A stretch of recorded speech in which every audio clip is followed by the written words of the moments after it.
Alors, au niveau d'Harmonie Mutuelle, Ouais. bon, je vous le disais, les actions de prévention, c'est un peu au cœur même du système, puisque nos élus sur le terrain, et on parlait de proximité tout à l'heure, sont très attentifs aux besoins des adhérents, des associations autour, etc. On organise énormément d'actions de prévention, alors à tout niveau, effectivement, alimentation, sommeil, dépistage aussi, avec le soutien de professionnels de santé ou d'étudiants. Hein. Je pense à un dépistage diabète qu'on a fait dans une galerie commerciale récemment, qui a touché énormément de gens, etc. Bon, prévention aussi autour des questions, enfin voilà, on apprend aux personnes à bien palper les seins. Voilà, on est vraiment sur des sujets de ce type-là.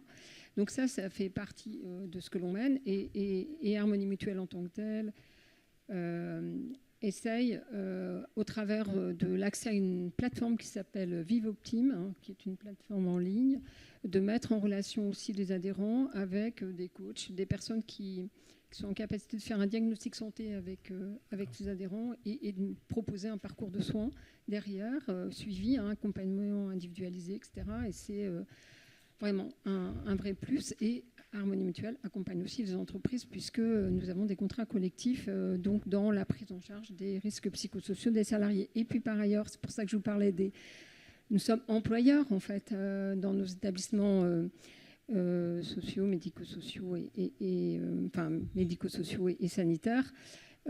Et dans ces établissements, évidemment, que les questions se posent et sont fortement présente de la manière dont on préserve la santé de nos professionnels, qui sont la vraie richesse de l'entreprise, avec tout ce qui a été évoqué tout à l'heure en termes de difficultés.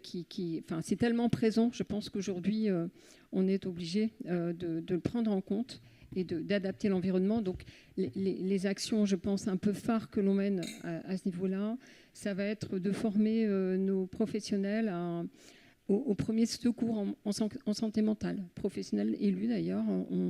On a vraiment mis l'accent, alors avec l'aide, le soutien de la Mutualité française, hein, sur ces sujets pour détecter les premiers signes de difficultés chez les collègues.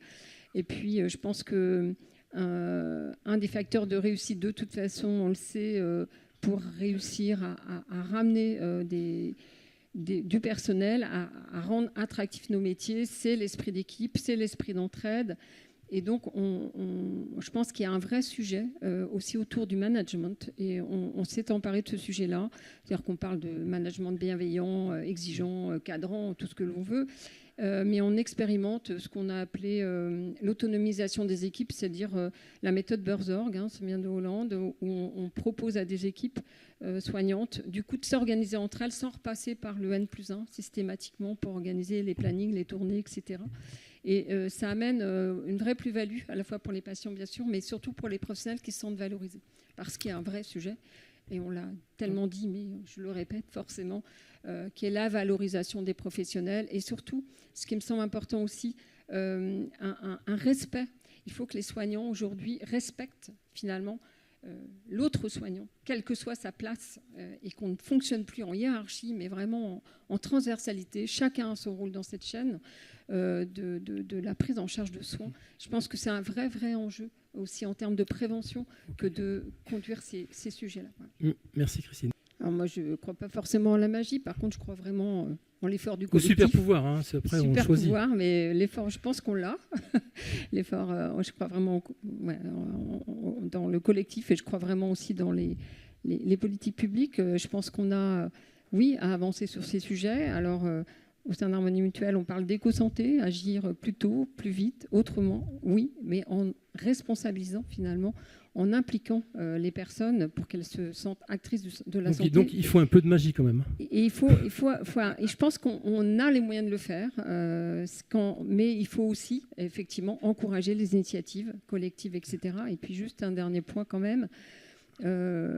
Si j'avais vraiment des super pouvoirs, je sortirais quand même de la marchandisation du système de santé. Je pense qu'on a un enrichissement des uns qui se fait au détriment de la santé des autres. Et ça, c'est vraiment un vrai souci. La santé est un bien commun, et je voudrais qu'il le reste. La santé, un bien commun. Voilà.